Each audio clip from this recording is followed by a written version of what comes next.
এ নাও তোমার কেক, 300 টাকা হয়েছে তোমার। তোমার সাহস কি করে আমার থেকে টাকা চাওয়ার? বাবু, কেক তো তুমি আনিয়েছো, তো তার টাকা তো তোমাকে দিতেই হবে। আর তাছাড়া তুমি আমাকে থাপ্পড় মারলে কেন? তুমি জানো আমি কে আর আমার মা কি করে? হ্যাঁ, আমি জানি তোমার মা কি করেন। তোমার মা পুলিশ অফিসার, কিন্তু তুমি যেই কেকটা অর্ডার করেছো সেটার টাকা তো তোমাকে দিতেই হবে। চুপ, নিজের মুখটা বন্ধ করো। যদি আমি এসব কিছু মাকে বলে দিই না, আমার মা তোমাকে জেলে আটকে দেবে। ক্ষমা চাও এক্ষুনি। ক্ষমা? ক্ষমা আমি কেন চাইবো? থাপ্পড় তো তুমি মারলে আমাকে। তুমি এরকম ভাবে শুনবে না, তোমার কমপ্লেন আজকে মায়ের কাছে করতেই হবে। ঐশী, কি হচ্ছে এসব? এটা কি রকম ব্যবহার? আমি কিন্তু সিঁড়ি থেকে নামতে নামতে সব শুনেছি।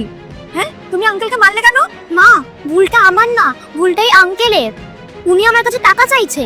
তুমি খাওয়ার জন্য কেক অর্ডার করেছো আর উনি এসে খাবারটা দিয়ে গেছে, তো টাকা তো তোমাকে ওনাকে দিতেই হবে। কিন্তু মা, গতকাল তুমি সবজি আঙ্কেলের থেকে সবজি নিলে, টাকাটা দিলে না।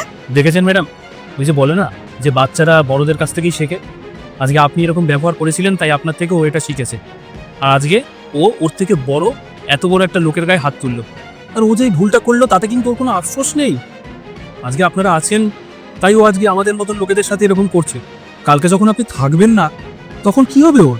আপনি ঠিকই বলেছেন ভাই, আমারই দোষ যে আমি আমার উর্দির অসৎ ব্যবহার করেছি, যার জন্য ও আমার কাছ থেকে এই ব্যবহারটা শিখেছে। ঐশী মা, কালকে যে আমি আঙ্কেলটার সাথে ব্যবহারটা করেছি ওটা আমি ভুল করেছি। আমি আগামীকাল গিয়ে আঙ্কেলটা যা টাকা হয়েছে আমি দিয়ে দেবো এবং সরিও চাইবো। এই নাও, এই টাকাটা নাও আর আঙ্কেলকে এই টাকাটা দিয়ে দাও তোমার নিজের হাতে, আর আঙ্কেলকে সরিও বলো। এই যে আঙ্কেল, আপনার টাকাটা, আর আমাকে ক্ষমা করে দেবেন। আপনার আগে আমার হাত চাইটা উচিত হয়নি। অনেক ধন্যবাদ বাবু তোমাকে। আর একটা কথা আমার সবসময় মনে রাখবে, এরপর থেকে কারোর সাথে আর এরকম খারাপ ব্যবহার করবে না। আর তোমার মা যে পুলিশ অফিসার সেটা নিয়ে কখনো অহংকার করবে না, সেটার জন্য কারোর সাথে খারাপ ব্যবহার করবে না, ঠিক আছে? ঠিক আছে, আসছি ম্যাডাম, আসলাম।